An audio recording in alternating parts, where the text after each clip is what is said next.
morning, viewers. You are watching CISOP News, and this morning we present a special report that is very important for the public to pay attention to.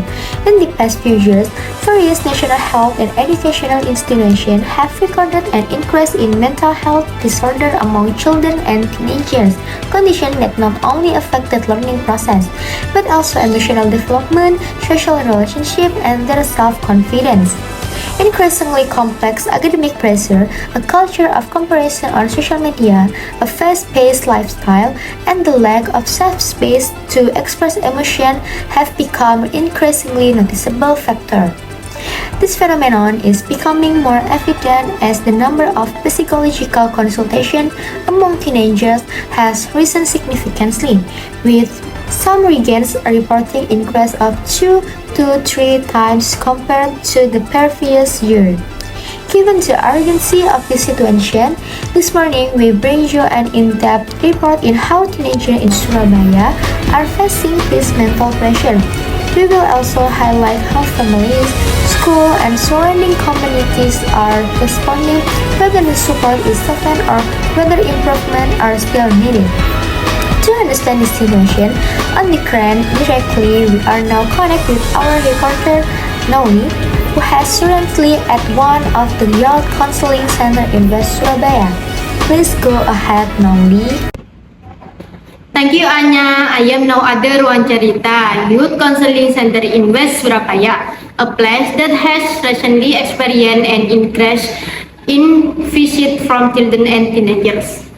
Counselors say that many students come with complaints of anxiety, mental exhaustion, and difficulty managing school pressure.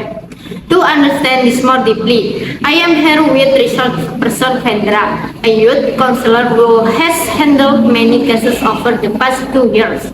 Good morning, Mr. Vendra. Could you explain what the biggest change is that you've seen in the past year? Good morning, Naoli. The most noticeable change is that the children coming are younger. Previously, the majority were 16 until 18 years old. But now even children aged 11 until 13 are coming. We turn to anxiety about grades, social pressure from digital media, or friendship conflict. These children appear to feel overwhelmed more quickly. They feel they must be perfect in many things at once. Many parents might think this is just a piece or teen drama. Do you think that assumption is inaccurate, or does it actually hide something important? Honestly, this is one of the main obstacles. Many parents consider their children complaint as something trivial, but in reality, if left untreated, symptoms can develop into much more serious problem. For example, difficulty sleeping, loss of motivation at school, or withdrawing from social interaction. These are not signs of being spoiled, but signal from the body that there is a large burden that hasn't been. This phenomenon is certainly worrying. From your observation, is school pressure really that big? Or are there other factors that tend to be overlooked? School pressure is big, but is not the only one. There are other patterns. Social comparison in digital media, lack of safe spaces to talk, insufficient rest, emotional skills that are never taught. Many teenagers know how to calculate the area of a triangle, but they don't know how to calm their mind when anxious. That's the problem. Let's like, what are the most realistic steps society can take in the near future to prevent this condition from getting worse? There are 3 simple but important steps. 1. Listen more without judging. 2. Limit gadget use in a healthy was not by banning it completely. 3. Build clear communication channels at school, not only punishment but also space for dialogue. Mental health grows from an environment that accepts, not one that pressure. Thank you very much, Mr. Vendra, for the very informative explanation.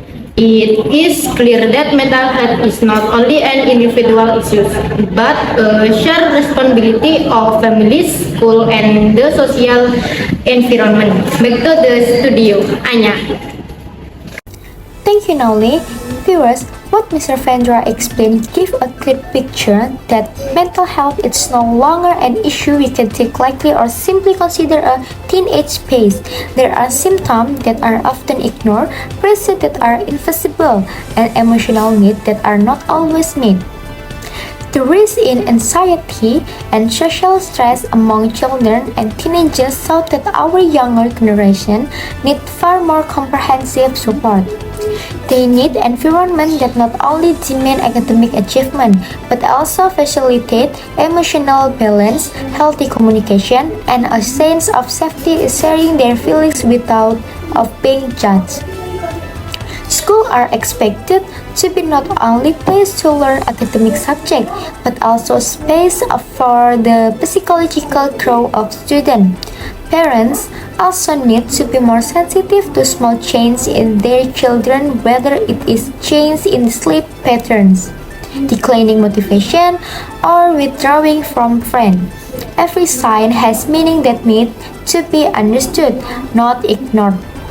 CSOC News will continue monitoring the development of this issue and provide the latest information on steps society can take to create a more supportive environment for children and teenagers. Stay with us on CSOC News because our care today is an investment in the future of the next generation. Good morning and see you in the next report.